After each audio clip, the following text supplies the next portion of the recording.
Movie के start में हमें एक लड़की एमा को दिखाया जाता है जो कि विंडो से एक कैट को देख रही थी जो कि पानी में डूब रही है। ये यहाँ पर कोई भी इमोशंस शो नहीं करती। दरअसल उसको इस कैट के डूबने का कोई भी दुख नहीं हो रहा था और न ही ये सोचती है कि ये इस कैट को बचाने के लिए जाए। इसके बाद हम देखते हैं कि ये अपने फादर के साथ रहा करती थी और ये ब्रेकफास्ट करते हुए अपने फादर से बात करती है। तभी इसकी एंट इसके घर पर आती है जो एमा की न्यू बेबी सीटर के बारे में बात करती है। एक्चुअली में एमा की जो फर्स्ट बेबी सीटर थी, यानी कि उसके घर में उसकी देखभाल क्या करती थी, उनका एक्सीडेंट हो गया था और कोई भी नहीं जानता था कि उनका एक्सीडेंट कैसे हुआ। और अब एमा की आंट ने उसके लिए न्यू बेबी सीटर ढूंढी है। अब जब ये दोनों बातें कर रहे होते हैं तो एमा इनको डेड कैट के बारे में बताती है। तभी हम देखते हैं कि एमा के फादर उस मरी हुई कैट को पॉन्ड से बाहर निकाल रहे थे। हम एमा को देखते हैं जिसके फेस पर जरा सा भी अफसोस नहीं था कि अगर वो इस कैट को बचा लेती तो शायद ये बच जाती। इसके फादर को देखते हैं जो इसके न्यू बेबी सीटर का इंटरव्यू ले रहे हैं। वो इस बेबी सीटर के बिहेवियर को देखकर इसको हायर कर लेते हैं। एमा ने सिटीजनशिप अवार्ड के लिए अप्लाई किया था। वो चाहती थी कि ये अवार्ड उसी को मिले और तभी हम देखते हैं कि वो स्कूल में सबके साथ बहुत अच्छा बिहेवियर रख रही है। वो कुछ बच्चों के साथ खेल रही होती है। तभी एक लड़की इससे टकराती है। एमा उस लड़की को उठाती है। हम एमा को घर में भी देखते हैं जो स्माइलिंग की प्रैक्टिस कर रही थी। अगले दिन अवार्ड मिलने का दिन था। इसके फादर इसको एक अच्छा सा ड्रेस पहनाते हैं और इसको स्कूल की तरफ लेकर जाते हैं। वहाँ पर बहुत सारे पेरेंट्स अवार्ड सेरेमनी में आए हुए थे, जहाँ पर टीचर ये अनाउंस करती है कि माइलो ने सिटीजनशिप के अवार्ड को जीता है। वो अपने फादर को ये बता रही थी कि माइलो को ये अवार्ड मिला है और वो इस अवार्ड को डिजर्व भी नहीं करती थी। वो माइलो की इंसल्ट करती है और फिर अपने फादर से अपने इस बिहेवियर के लिए सॉरी भी करती है। फिर एमा माइलो को एक क्लिफ पर लेकर जाती है। फिर कुछ देर के बाद माइलो कहती है कि हमें वापस जाना चाहिए। एमा माइलो के पास जाती है। इसके बाद हमें स्क्रीन ब्लैक दिखाई जाती है। कुछ देर के बाद हम माइलो के पेरेंट्स को देखते हैं। वो एमा के पास आते हैं। क्या तुमने हमारी बेटी माइलो को देखा है? एमा कहती है कि उसने काफी देर से उसको नहीं देखा।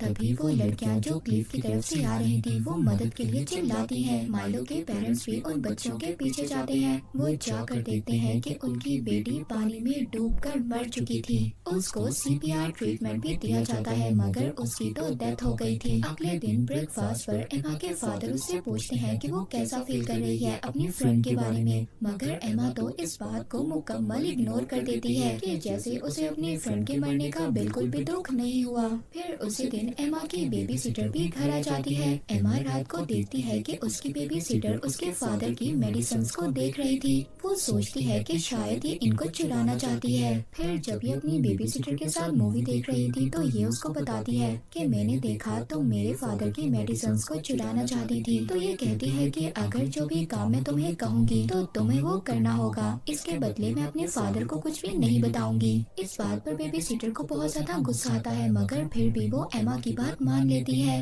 अगले दिन माइलो का फ्यूनरल था जिस पर सभी लोग रो रहे थे। तभी हम एमा को भी देखते हैं जो माइलो के पेरेंट्स के सामने रो रही थी। वो ये प्रिटेंड कर रही थी कि जैसे उनकी बेटी का मरने का दुख इसको बहुत ज्यादा है। एमा के फादर जब माइलो के पेरेंट्स से बात करते हैं तो वो इनको बताते हैं कि माइलो का मेडल भी मिसिंग है। एमा के फादर ये बात सुनकर बहुत ज्यादा परेशान हो गए थे। उसी रात एमा के फादर लॉन्ड्री के लिए जब एमा के रूम में कपड़े लेने के लिए जाते हैं तो वहाँ पर इनको माइलो का मेडल मिलता है। तभी इनको एमा पर शक हो गया था। ये वहाँ पर कुछ पिक्स को देखते हैं जिसमें एमा कब से माइलो को घूर रही थी। इनको अपनी बेटी पर शक हो गया था।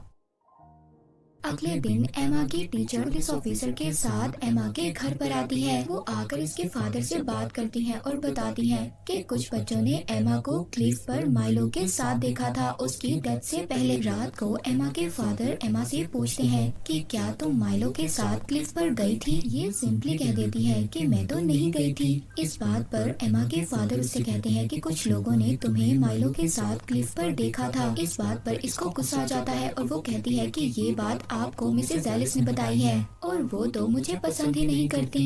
नेक्स्ट डे हम उसी बेबी सिटर को देखते हैं जो एमा के फादर की वर्किंग प्लेस पर जाती है और वहाँ पर सिगरेट पीने की परमिशन मांगती है, जिस पर एमा के फादर उससे कहते हैं कि वो यहाँ पर स्मोकिंग नहीं कर सकती क्योंकि यहाँ पर बहुत सारे केमिकल लिक्विड्स हैं। बाद में यही बेबी सिटर जब एमा के साथ बाहर जाती है ताकि ये दोनों खेल सकें, तभी ये देखते हैं कि घर के बाहर मिसेस एलिस की कार है। बेबी सिटर एमा को बताती है कि इसके खिलाफ एक केस रखा गया है। ये कहा जा रहा है कि जब माइलो की डेथ हुई थी तो क्लिफ पर तुम भी उसके साथ थी। फिर बेबी सिटर एमा को घर के अंदर लेकर जाती है और इसको डराने की कोशिश करती है और बताती है कि अगर तुमने ही ऐसा किया है तो तुम्हें इलेक्ट्रिक चेयर पर बिठाया जाएगा। इस बात पर एमा बहुत ज्यादा डर जाती है, मगर फिर भी वो एडमिट नहीं करती कि उसने कुछ किया है। अगले दिन हम बेबी सिटर को देखते हैं जो पूरे घर में एमा को ढूंढ रही थी। तभी हमें रूफ पर एक वेस्ट को दिखाया जाता है। एमा की टीचर जो कि ड्राइव कर कर अपने घर जा रही थी, तभी एक वेस्ट इनको डिस्ट्रैक्ट करता है और फिर हम उनकी कार की बैक सीट पर एक वेस्ट नेस्ट देखते हैं जो कि एमा ने ही उनकी कार में रखा था। उसने ये प्लान किया था कि किसी तरह इसकी टीचर की भी डेथ हो जाए एक्सीडेंट से। एमा की बेबी सिटर भी वो मेडल देख लेती है जो कि माइलो का मेडल था और अब वो इस मेडल को ले जाकर एमा के फादर के रूम में लैंप पर लटका देती है ताकि वो पकड़ी जाए। एमा जब अपने फादर के रूम में आती है तो वो फौरन से उस मेडल को अपने पीछे छुपा लेती है। एमा के फादर इस बात को नोटिस कर लेते हैं और फिर वो एमा को बहुत ही प्यार से अपने पास बिठाते हैं और कहते हैं कि बेटा ये मेडल तुम्हारे पास कहाँ से आया। एमा खुद से ये स्टोरी बना देती है कि माइलो ने खुद इसको ये मेडल दिया था।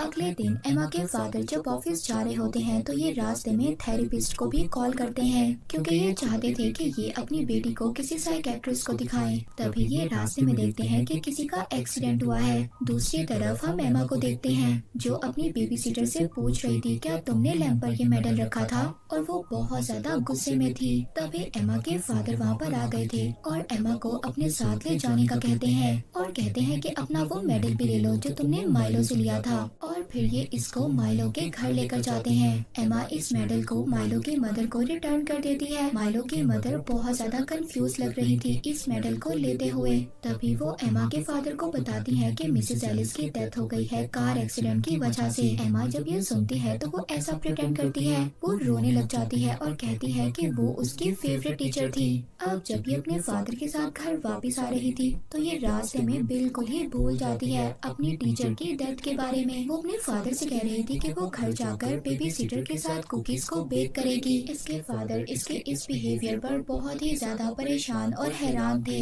नेक्स्ट डे हम देखते हैं एमा के फादर जो कि अपनी वर्किंग प्लेस पर काम कर रहे थे। उनकी रूफ पर वेस्ट नेस्ट जो कि पहले था अब वो गायब हो चुका था और अब उनको ये शक हो रहा था कि शायद मिसेस एलिस की डेथ में भी उनकी बेटी का हाथ है। फिर हम एमा की साइकेट्रिस्ट को देखते हैं जिसकी एमा के साथ फर्स्ट मीटिंग थी। अब वो साइकेट्रिस्ट एमा के फादर को बताती है कि आपकी बेटी बिल्कुल नॉर्मल बच्चों की तरह है, उसको कोई भी प्रॉब्लम नहीं है, क्योंकि एमा ने इस साइकेट्रिस्ट को भी अपनी बातों से पागल बना दिया था। नेक्स्ट डे एमा की बेबी सिटर क्लोई उसको जाकर कहती है कि मैं तुम्हारी स्टेप मदर भी बन सकती हूँ क्योंकि तुम्हारे फादर मुझे लाइक करते हैं। इस बात पर एमा को बहुत ज्यादा गुस्सा जाता है और वो जाकर अपने फादर से पूछती है कि क्लोई मुझे कह रही है कि वो मेरी स्टेप मदर बनना चाहती है, क्या आप उसको लाइक करते हैं। इस बात पर इसके फादर इसको कोई भी आंसर नहीं करते और वहाँ से चले जाते हैं। तभी हम रात को देखते हैं क्लोई जब टीवी देख रही थी तो उसको आउट हाउस से शोर सुनाई देता है। वो एमा को ढूंढने के लिए घर से बाहर जाती है और बाहर जाकर एक शैडो देखती है। ये फौरन से आउट हाउस में चली जाती है। तभी वहाँ पर आउट हाउस के कोई डोर बंद कर देता है। ये आउट हाउस में फंस चुकी थी और तभी हम देखते हैं कि आउट हाउस में आग लग जाती है। क्लोई जो कि विंडो से देखती है बाहर एमा खड़ी थी और एमा ने ही इस आउट हाउस में आग लगाई थी क्लोई को मारने के लिए। हम क्लोई को देखते हैं जो आग में जलकर वहीं पर मर जाती है। जब ये बात एमा के फादर को पता चलती है तो वो जल्दी से फायर फाइटर को बुलाते हैं। वो आकर जल्दी से आग बुझाते हैं मगर उस वक्त तक क्लोई की डेथ हो गई थी। इसके बाद रात को एमा के फादर उसके रूम में आते हैं और उससे आकर पूछते हैं क्या तुम्ही ने माइलो को हर्ट किया था। वो कहते हैं कि बेटा मैं तुम्हें बचाने के लिए सब कुछ करूँगा मगर तुम्हें मुझे सच सच बताना होगा। इस बात पर एमा अपने फादर को बताती है कि हाँ, मैंने ही माइलो को नीचे गिराया था। एमा के फादर इससे पहले वाली बेबीसिटर के बारे में भी पूछते हैं तो वो कहती है कि हाँ, उसने मेरा गुस्से से हाथ पकड़ा था जिस पर मैंने उसे स्टेयर से धक्का दे दिया। एंड पर उसके फादर उससे क्लोए के बारे में पूछते हैं। अब एमा को और ज्यादा गुस्सा आ गया था। वो गुस्से में चिल्लाती है कि हाँ, उसने मेरी स्टेप मदर बनने की कोशिश की, इस वजह से मैंने उसे भी मार दिया। एमा के फादर को सब कुछ पता चल गया था कि ये सब कुछ उनकी बेटी ने किया है। वो बहुत ज्यादा परेशान हो गए थे कि उनकी छोटी सी बच्ची इतने बड़े बड़े क्राइम्स कर रही है। एमा अपने फादर से कहती है कि वो आइंदा ऐसा कुछ भी नहीं करेगी, मगर उसके फादर अब बहुत ज्यादा डर गए थे।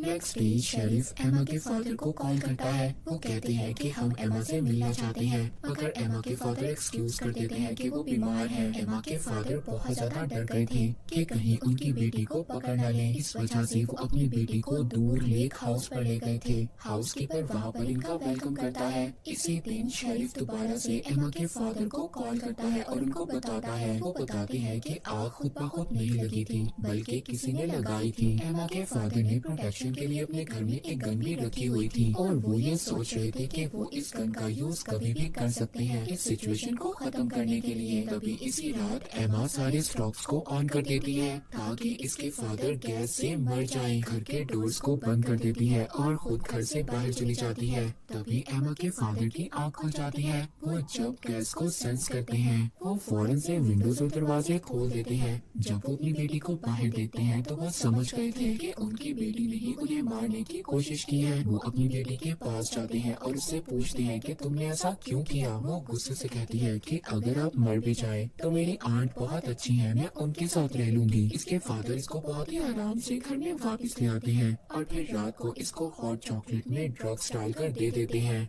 नेक्स्ट सीन में देखते हैं कि एमा अपने फादर के सामने खड़ी है जिसके हाथों में गन है। वो अपने हाथों से अपने फादर को शूट करती है, मगर ये बुलेट इसके फादर को नहीं लगती तो वो बुलेट जाकर पेड़ों में लग जाती है। तभी इसके फादर जाग जाते हैं और कहते हैं कि तुम अब तक कैसे जाग रही हो। तो एमा कहती है कि आपने मेरी हॉट चॉकलेट में ड्रग्स मिला दी थी, जिससे कि मैंने अपनी हॉट चॉकलेट को आपसे रिप्लेस कर दिया। एमा अपने फादर को शूट करना चाहती थी, मगर तभी इसके फादर इससे गन छीन लेते हैं। एमा जल्दी से 911 पर कॉल करती है और बाथरूम में जाकर छुप जाती है। ये कॉल कर बताती है कि इसके फादर इसको मारना चाहते हैं। इनका गार्ड भी गन की आवाज सुनकर वहाँ पर आ गया था। ये आकर देखता है कि एमा बाथरूम में छुपी हुई है और इसके फादर इसको गन पॉइंट पर लेकर खड़े हैं। गार्ड एमा को बचाना चाहता था, मगर तभी एमा के फादर अपनी बेटी को शूट करने की बजाय खुद को ही शूट कर लेते हैं। एमा देखती है कि उसके फादर ने उसी के सामने खुद को शूट कर लिया था। मूवी के लास्ट सीन में हम एमा की आंट को देखते हैं जो कि उसको लेने के लिए आई है। उसको हक करती है और कहती है कि तुम्हारे फादर तो एक सिक इंसान थे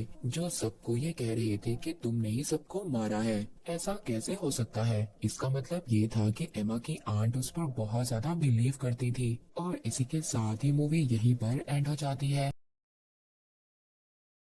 Subscribe now and press the bell icon. Never miss an update.